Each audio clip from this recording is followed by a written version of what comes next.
Hi, and welcome to this episode today. And first, I'd just like to welcome, we have Draco back. Yeah.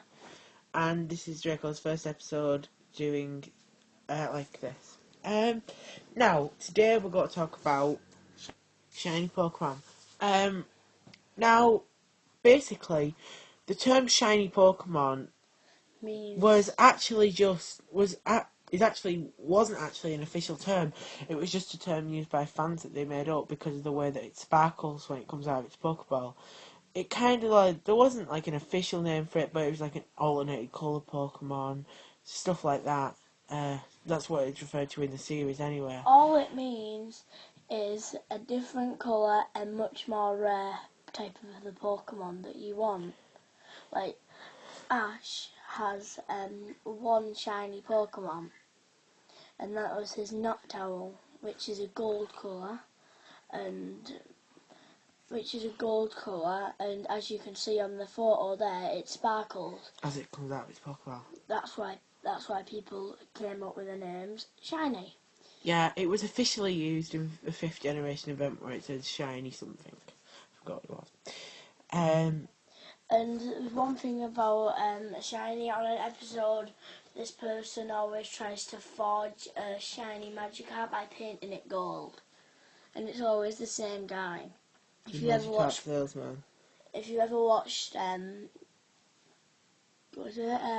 Chronicles, he's on that as well. And some may have little colour change, like Pikachu and Pichu, they just kind of get lighter and darker colours. And some may keep like the type of colour scheme, like Skitty and Delcat keep the same type of colour scheme. And now. And sometimes if it's a double evolution, they'll just swap colours. Yeah, they can actually. And there's actually, there's sometimes they can just completely change a colour. Like a Haxorus changes to black and a Charizard changes to black. What colour's Charmeleon shiny? I'm not sure. I'll check now. Like, you could be telling us. Okay, so we've got to look at the first generation of shinies, which is Gen 2. And this is what it would look like if you encountered a shiny. And this is obviously shiny Sandshrew. Now, a shiny Pokemon in Generation 2 will be determined by its IVs, its individual values, I think it was called. And it had to have a speed, defense, and special of 10. All of them had to be special, so we're going to put speed. You probably can't see this. D. And let me just rub this out a second. Oh god, sorry. And spec all equal 10. Right.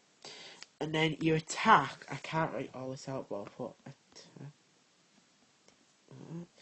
equal to 2, 3, 6, 7, 10, 11, 14, or 15. I know it's rough work, but that's what it had to be, one of them, that combination.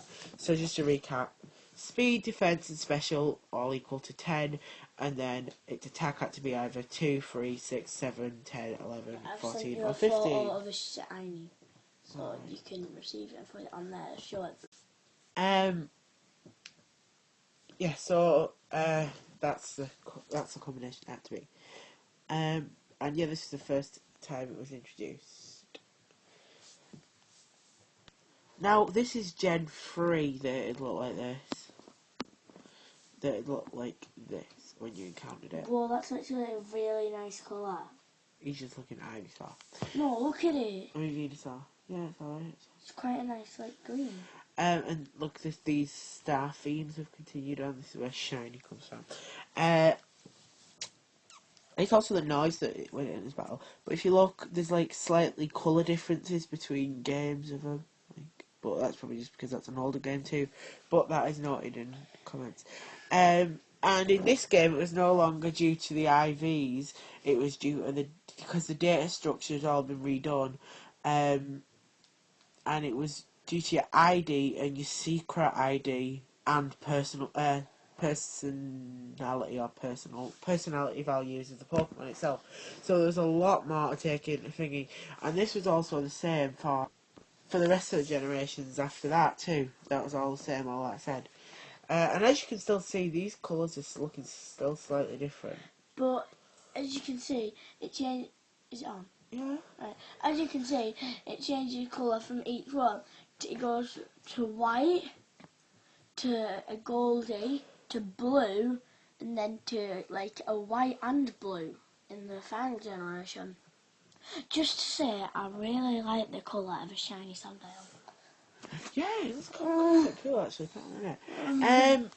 Now, I'm going to help you avoid Pokemon that are not officially shiny, that have never been released. So if you get one of these, no, it's fake.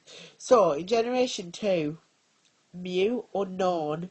No, Mew, a shiny Mew, that's a no. This is in Generation 2. And an unknown that isn't I and V. A what? That isn't I and V. That's shiny. Yeah, no, I and V can be shiny. Right, then in They're the Generation... only ones? Yeah, because of the values and that of them. Oh, yeah. And then in Generation 3 and onwards, Celebi. If you get a shiny Celebi, that's a cheat. Because it's pink. I like the colour of it though. And if you get a shiny Arceus, Arceus, whatever you want to call it, in Generation 4 and onwards, it's fake, and a shiny Spikeia, it's fake. And a shiny Victini is fake, shiny Reshiram is fake, shiny Zekrom is fake, shiny Keldeo is fake, and shiny Malameta is fake. And in all of them, to tell us Pokemon is shiny, it has a little star type thing. I'm not really good at drawing stars, but it has a star type thing at the top of its name. And that'll about finish off this shiny episode, but We found out what colour a shiny Charmeleon is, but it's a big change because the Charmander is the same colour as like the goldyish colour. But if you notice as well, the flame on it changes to a lighter flame. Also, we thought it was like a big difference as well that it goes from a nice goldy colour to a pure black. But the black colour does look good, doesn't it? Yeah, it suits a Charizard. Yeah, it does. I've always wanted Oh, to and just one thing about a Charizard that I've never understood. Why isn't it a dragon? Because it's can't. Well, it's because. It pretty much should be. Oh, but. Yeah, but it's like. It's because. Let's save this for another video. Alright then, thanks for watching, bye. Bye.